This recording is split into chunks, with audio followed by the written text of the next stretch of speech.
Yo guys, what's up? Welcome back. I got a whole bunch of new stuff to share with you. First of all, a big thank you to everyone who participated in our search for a second artist, and a big welcome to our new artist, Maria Rincon. Hopefully my pronunciation was okay. Everyone in the art test was challenged to come up with their own version of the death sprite for our kidnapped enemies. Maria came up with this, and I would say that's a pretty damn good job of following our art style, so she got the job. She is a 2D artist and animator. Looking forward to working with her, and in fact, in just 2 days, she has already produced a bunch of awesome stuff for us, so let's take a look.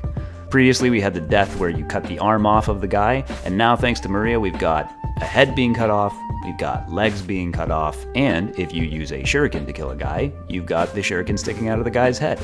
Pretty sick. Meanwhile, our lead artist Amanda came up with a new design for the next enemy type. This is the first enemy type that's going to be a real threat to you. And we're now passing that off to Maria to work on the animations for that. And while she does that, Amanda and I are continuing to work on the HUD. This week we added a sick new momentum / special ability icon shown here. And now we're going to move on to figuring out how we want to do the item slot, what kind of fonts we want to use, and then taking a look at how we're going to do the menus and the dialogues and all that good stuff to bring it all together. Now recently I had introduced a major character, Genyu, but I was looking over his design and something struck me as a little bit off, which is that part of his backstory was he was exiled from the military and then he spent several years working the fields before the events that are going to take place in this game. So looking it over, I felt that his prosthetic arm was looking a little too clean for someone who was working in the dirt for a long time, so I bugged Amanda to go back and update the sprite a little bit to give a little bit of wear and tear on his arm, make it look a little bit more wild, so now we've updated the sprite to look like this, which is pretty dope. Last week I also mentioned that I created a bar scene, which is a narrative scene where you're going to come back and have a lot of conversations frequently throughout the game and upgrade your items and things like that, and I wanted to add a couple more narrative scenes to create some more space for the possibility of other conversations to happen in the game to develop your relationships, so I had a couple placeholders. We got one here where you're walking alongside Genyu when you're traveling, where you can have a conversation that way, and another one that's a placeholder for a potential camping scene. Now I don't know for sure if I'm actually going to make use of these.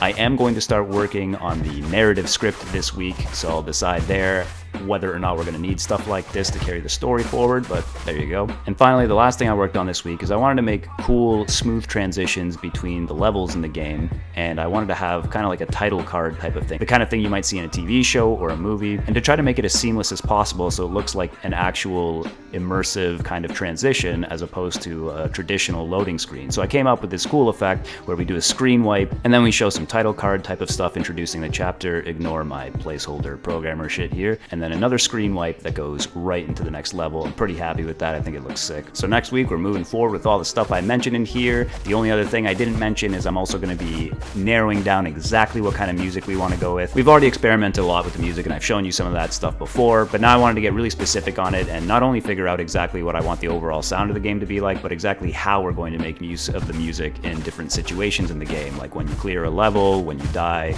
blah blah blah. So I'm going to be putting placeholder stuff for that and get our musician Alex to start working on that, and at the same time our sound designer Lorenzo is busy working on new sounds for blasting through the doors, the transition screen when you respawn, and all kinds of other stuff. So looking forward to showing you more of that soon as well. Now some of my longtime viewers may recall that I posted a video from former Unity CEO John Riccitiello here.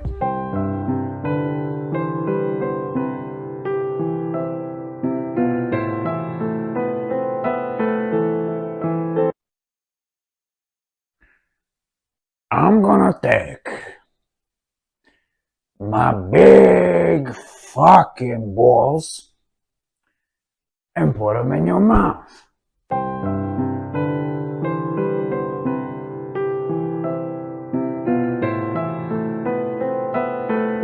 And personally, I think games journalism is really important like this. I think gamers should be in touch with what's going on in the industry, so I was happy to provide that insight into what was going on at the time with the controversy with Unity. Well, recently I've noticed a lot of people talking about how they're getting sick of games as a live service and with all these microtransactions and everything, so I reached out to some colleagues of mine in the industry and I managed to get a secretly recorded tape of when this kind of stuff all started to happen.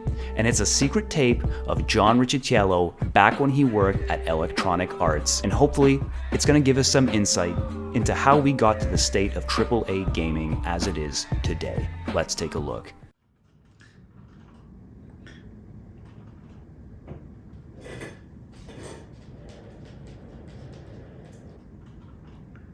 Hey, kid. Come here, I want to talk to you for a minute, huh? Oh, hey, Mr. Richardsell, what can I help you with? When we release NHL 2015 or whatever this piece of shit you're working on is, I'm gonna play this game. And when I play this game, if I don't see a microtransaction every 30 goddamn seconds, I'm gonna break your fucking fingers. I'm gonna hang you from the ceiling by your fucking throat. And you're gonna spend the rest of your miserable goddamn life writing code with your fucking toes. Capiche? Yes, sir. Well, that's it for this week, guys. Thank you so much for watching. Please comment, like, and subscribe for regular updates on the game, and I'll see you here again next week. Peace.